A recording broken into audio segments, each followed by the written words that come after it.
வணக்கம் மக்களே, எல்லாம் எப்படி இருக்கீங்க? நல்லா இருக்கீங்களா? நல்லா இருப்பீங்கன்னு நினைக்கிறேன். இன்றைக்கி நமக்கு சந்தோஷமான செய்தி என்னென்னு பார்த்தீங்கன்னா, நம்ம யூடியூப் ஃபேமிலியில் 1000 சப்ஸ்கிரைபர் மேலே போயாச்சு. அது ரொம்ப ஆச்சரியமாகவும் சந்தோஷமாகவும் இருக்குது. நான் எதிர்பார்க்கவே இல்லை, 1000 சப்ஸ்கிரைபர் வருமாங்கிற எதிர்பார்க்கவே இல்லை. லைக்கும் சரி, கமெண்ட்டும் சரி, ஆதரவு கொடுத்ததுக்கு ரொம்ப நன்றி.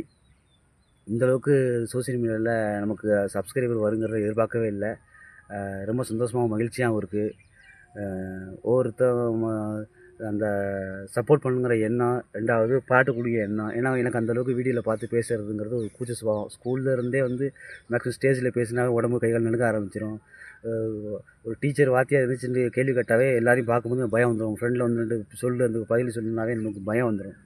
அது சின்ன பிள்ளைங்க அப்படி தான். நான் மேக்ஸிமம் பேச மாட்டேன். ஆனால் இந்த ஃபேஸை காமிச்சு வீடியோ போடுறதுக்கு நான் ரொம்ப நாள் ப்ராக்டிஸ் பண்ணேன். ப்ராக்டிஸுங்கிறத விட இப்போ வேணும்ன்ட்டு கேமரா எடுத்து முன்னாடி பேசி பழகி, அதுக்கப்புறம் தான் அந்த அந்த கூச்ச சுபாவமே போச்சு. இன்னும் தான் கொஞ்சம் தான் இருக்குது. ஆனால் நம்ம அந்தளவுக்கு எனக்கு தெளிவாக பேச தெரியாது. ஏன்னா பேசி எனக்கு பழக்கமும் இல்லை. இப்போ கொஞ்சம் ஓரளவுக்கு கற்றுக்கிறேன். பிரச்சனை இல்லை. ஓரளவுக்கு விட கொஞ்சம் பரவாயில்லாம தான் இருக்குது. 2வது ரொம்ப நன்றி மக்களே. நீங்கள் இவ்வளோ சப்போர்ட் பண்ணி ஆதரவு கொடுத்ததுக்கு ரொம்ப நன்றி. என்ன வீடியோ போட்டாலும் அதில் 10 பேர் லைக் பண்ணுறீங்க. கண்டென்ட்டே இல்லாட்டா கூட அதை லைக் பண்ணுறீங்க. எனக்கு தெரிஞ்ச நான் கற்றுக்கிட்ட விஷயத்த உங்களுக்கு நான் ஷேர் பண்ணுறேன். அதாவது ராணுவ வீரர்கள் எப்படி இருக்காங்க, எப்படி பணி செய்கிறாங்க அப்படிங்கிற மாதிரி நியூஸு, ஒரு மோட்டிவேஷனான ஒரு நியூஸு போடுறேன்.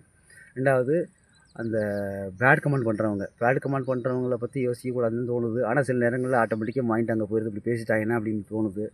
அந்த பேட் கமெண்ட் பண்ணுறதுல ஒன்றும் பண்ண முடியாது. என்ன தான் பண்ணாலும் யாராக இருந்தாலும் பேட் கமெண்ட் தான் போடுவாங்க. ராணுவ வீரராக இருந்தாலும் பேட் கமெண்ட் தான் போடுவாங்க.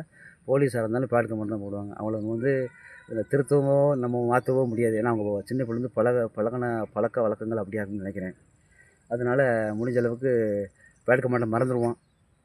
10 பேர் லைக் பண்ணிங்கன்னா 10 பேர் பாசிட்டிவ் கமெண்ட் போட்டிங்கன்னா 2 கமெண்ட் பேட் கமெண்ட் கண்டிப்பாக வரும். எப்படி தான் வீடியோ போட்டாலும் கண்டிப்பாக வரும். அதனால் அதை பற்றி யோசித்தோம்னா நம்ம அடுத்து கன்டினியூ பண்ண முடியாது வீடியோ. சரி மக்களே, ரொம்ப நன்றி. மறுபடியும் சொல்கிறேன், ரொம்ப நன்றி. உங்களால் தான் 1000 சப்ஸ்கிரைபர் வந்திருக்கு. 1000 சப்ஸ்கிரைபர்னால் 1000 பேர் என்னோடய வீடியோ லைக் பண்ணியிருக்கீங்க. 1000 பேர் என்னோடய அக்கௌண்ட்டில் செக் பண்ணி பார்த்துருக்கீங்க, சப்ஸ்கிரைப் பண்ணியிருக்கீங்க. ரொம்ப ரொம்ப நன்றி. சப்ஸ்கிரைபர் நான் அந்த நண்பர்கள்லாம் கொஞ்சம் தயவுசெய்து இந்த பெல் பட்டனை கொஞ்சம் கிளிக் பண்ணிக்கங்க. ஏன்னா நோட்டிஃபிகேஷன் போதா இல்லைன்னு தெரியல. நான் வர வியூஸ் எல்லாமே நியூ வியூவர்ஸ் தான் வருது. சப்ஸ்கிரைபர் வியூஸ் அந்தளவுக்கு இதாகதில்லை. முடிஞ்ச அளவுக்கு அந்த பெல் ஐக்கானை கிளிக் பண்ணிக்கோங்க. ரொம்ப நன்றி மக்களே. மறுபடியும் சொல்கிறது ரொம்ப மகிழ்ச்சியாக இருக்குது. தேங்க்யூ.